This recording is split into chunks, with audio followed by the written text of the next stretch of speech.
Ah. Right. Good morning, everybody. Today, I want to talk to you about Halloween. Whew, it's hot under there. When is Halloween? Halloween is obviously October the 31st. Why is it October the 31st? Well, to understand that, first we have to talk about what Halloween actually is. What does the word Halloween mean? Well, hallow and een are two separate words. Een is a shortened form of evening. We can also call it Eve. Christmas, Christmas Eve. Hallow, Hallow Eve, Halloween. So Halloween is the day that comes before Hallow. And what's Hallow? Well, November the 1st is All Hallows Day, or Saints' Day, it's sometimes called. It's a Christian celebration.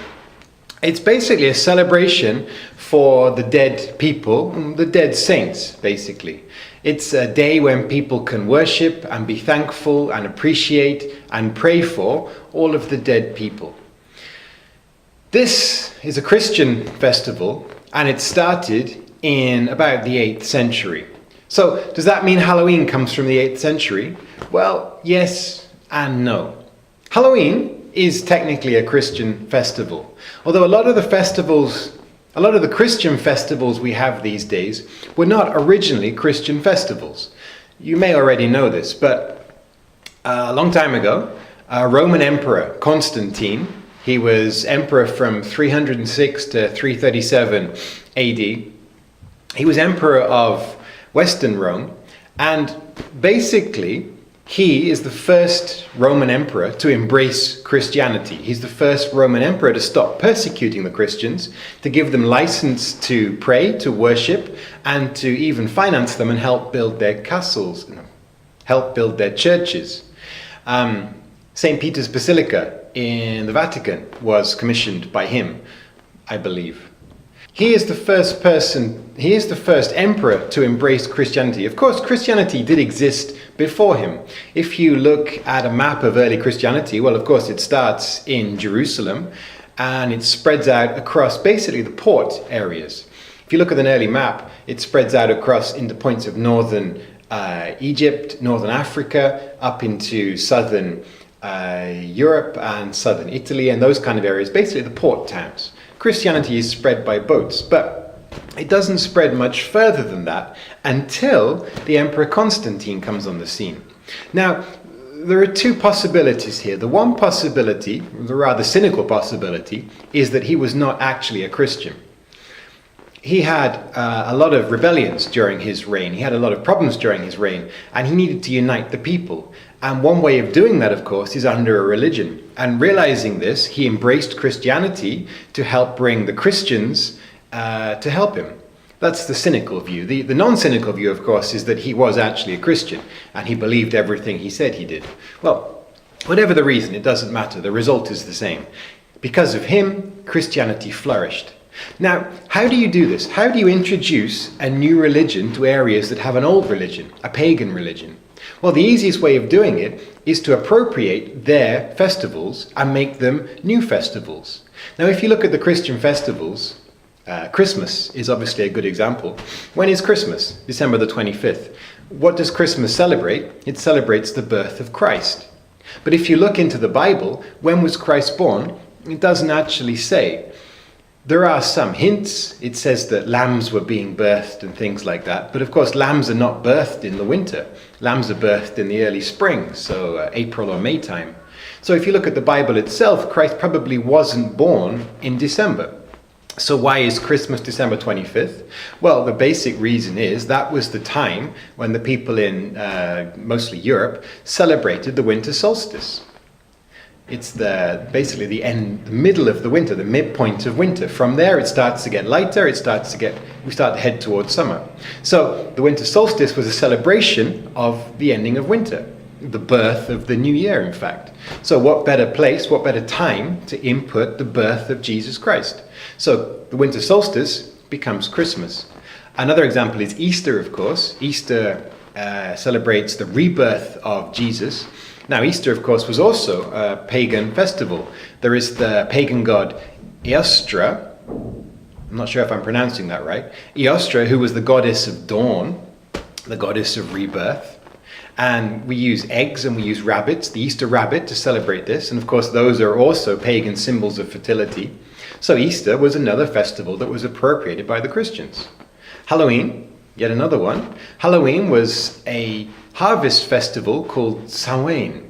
Now we're going to talk about that in a minute. But so Constantine, he basically appropriated these pagan festivals and made them Christian festivals. If people are already celebrating, it's very simple, very easy to change the reason while they're celebrating. And that's what Constantine did. Another thing he did is he also actually chose the books, the testaments that go into the Bible. If you look at the New Testament, there are basically 4 books: Matthew, Mark, Luke, and John. Well, Constantine is the person responsible for choosing those books. He discarded a lot of other books that we could now have, but we don't have. He chose those books. Anyway, that's for another lecture. Halloween. So Halloween comes from the pagan festival of Samhain. Samhain began in Ireland, the Celtic area, so Ireland, Scotland, those kind of areas of England, of Europe. Sorry, I shouldn't say England. People get angry if I say that. And Samhain was basically a festival. It wasn't a harvest festival. It was a festival at the end of the harvest and just before the beginning of the winter. The harvest had finished, you'd taken all the crops, all the fruit, everything was stored, and winter was coming. The days were about to get dark, it was going to get cold, the days were going to become short.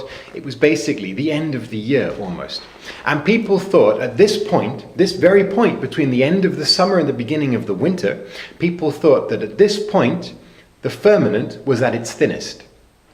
The space between our world and the world of the dead was at its thinnest. And that was the point where the dead could come back. That was the point where we could contact the dead. Now, because of that, people would leave out offerings for the spirits outside their house. Things they'd taken from the harvest, the fruits, the apples, the corn, whatever, the potatoes, they would leave them outside their house as offerings for the spirits. Okay, so how do we get from a festival like Samhain into a religious festival that became Halloween to this pumpkins and masks and fake bats and things like that? What happens? Well, basically, Halloween became Americanized, as a lot of things do these days. And how did that happen? Well, as I said, Halloween, Samhain, comes from Ireland. Now, in 1845 to about 1852, Ireland suffered a devastating famine, a potato famine. The potatoes were infected by a blight, which is a disease that basically destroys the potatoes. Ireland was incredibly dependent on potato crops. There are many reasons for that, but once the potato crop fails, there is no food. And if that happens, what choices do you have? You can either starve to death or you can leave. So during that time, approximately 1 million Irish people starved to death. There was a huge famine. But another 1 million people left. They emigrated. And where did they go? The New World. They went to mostly America, but also Canada. And they took all of their celebrations with them. These days, Halloween, St. Patrick's Day, are probably more celebrated in America than they are in the original Ireland. So the Irish people took the traditions of Halloween to America.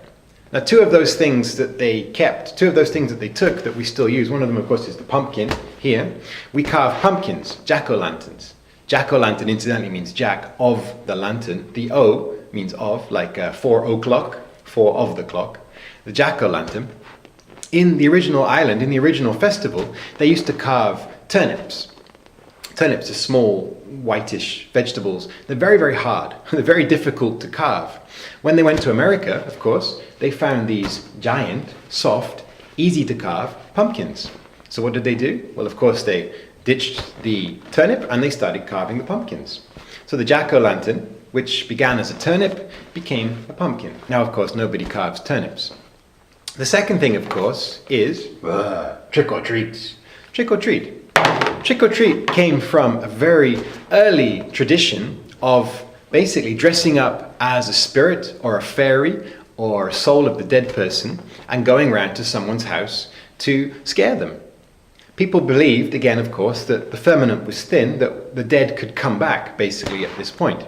So people would dress up as ghosts, dress up as spirits, fairies, and they would go around to houses, and to ward off the evil spirits, they would be given something called a soul cake. A soul cake is basically a cake with a cross baked into the top of it. And this soul cake would be an offering, would be something to ward off the evil spirits, to appease the evil spirits. That was called mumming or souling. These days, it's trick-or-treating. About 1930 in America, trick-or-treating started to happen. Do we know why we do it? No. It's become entirely commercialized, just like Christmas, just like most other original pagan religious festivals. They're now commercialized. Why do we trick-or-treat? Well, it's fun, and we want the candy. Anyway, thanks for watching. I'm going to take my daughter trick-or-treating. Talk to you next time. Don't forget to subscribe. Bye. Oh, my mask.